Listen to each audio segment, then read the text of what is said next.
नवंबर की सुबह उमर ने अपनी हाइंडा i20 दिल्ली की तरफ चलाई। कुछ सेकंड्स बाद एक तेज धमाका हुआ। गाड़ी टुकड़ों में बदल गई। आसपास की गाड़ियां और रिक्शे आग में जल उठे। आतंकवादियों का प्लान सिर्फ दिल्ली ब्लास्ट था या फिर इनका और भी बड़ा प्लान था?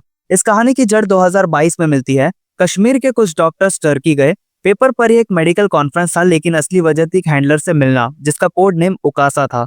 इस मीटिंग में डिसाइड हुआ कि 6 दिसंबर 2025 को भारत के कई शहरों में एक साथ ब्लास्ट किए जाएंगे। इस मॉड्यूल का मेन आदमी था डॉक्टर उमार उन नबी, 35 साल का कार्डियोलॉजिस्ट, पुलवामा का रहने वाला। पिछले 3 सालों में फरीदाबाद के एक हॉस्टल रूम में उमर और उसके साथी फर्टिलाइजर, फ्यूल ऑयल, सर्किट्स और दूसरे केमिकल को इकट्ठा कर रहे थे। धीरे धीरे उनका एक्सप्लोजिव स्टॉक 2900 किलोग्राम से ज्यादा हो चुका था। इस नेटवर्क में 3 और डॉक्टर शामिल थे। डॉक्टर मुजामिल अहमद गनई, जो कि असिस्टेंट प्रोफेसर है अल फला यूनिवर्सिटी में, डॉक्टर आदिल मजीद रेतार, डॉक्टर शाहीन शहीद। अक्टूबर 2025 में श्रीनगर के नौगाम एरिया से कोडेड जेएम पोस्टर मिला। जेएम यानी कि जैश ई मोहम्मद। एजेंसीज ने कोड ब्रेक किया और ऑपरेशंस के पूरे डिटेल समझ आए। इसी पॉइंट से सर्वेलेंस शुरू हो गया था। 9 से 10 नवंबर को पुलिस ने एक कोऑर्डिनेटेड क्रैकडाउन लॉन्च किया। सबसे पहली गिरफ्तारी हुई डॉक्टर मुजामिल शकील की, फरीदाबाद से। वो एक रेंटेड रूम में छुपा हुआ था। वहां से पुलिस ने 360 kilogram explosive, electronic circuits, timing devices और राइफल रिकवर किए। ये सब उसके टेरर मैन्युफैक्चरिंग सेटअप का हिस्सा था।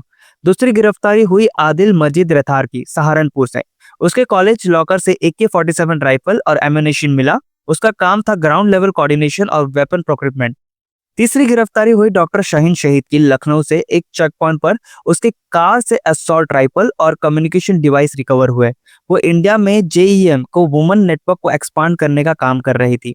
इसके बाद फरीदाबाद के एक और सेफ हाउस से एजेंसीज ने 2500 किलोग्राम एक्सप्लोसिव मटेरियल और सीज किए। टोटल 7 लोग अरेस्ट हुए और पूरा मॉड्यूल कोलैप्स हो गया। लेकिन एक सबसे इंपॉर्टेंट आदमी बच गया था, डॉक्टर उमार, जो ब्लास्ट के लिए तैयार अपनी i20 लेकर फरार था। 10 नवंबर की सुबह उमर ने अपनी हाइंडा i20 दिल्ली की तरफ चलाई। बादरपुर टोल पर कैमरास ने उसे रिकॉर्ड किया। उसके बाद वो सिटी के अलग अलग एरियाज में घंटों तक घूमता रहा। मस्जिद, पार्किंग जोन्स, नैरो लेन्स, जैसे वो अपना फाइनल लोकेशन कंफर्म कर रहा हो। शाम 6:52 Red Fort metro station gate number 1 के बीच ट्रैफिक सिग्नल पर उसने गाड़ी रोक दी। कुछ सेकंड्स बाद एक तेज धमाका हुआ।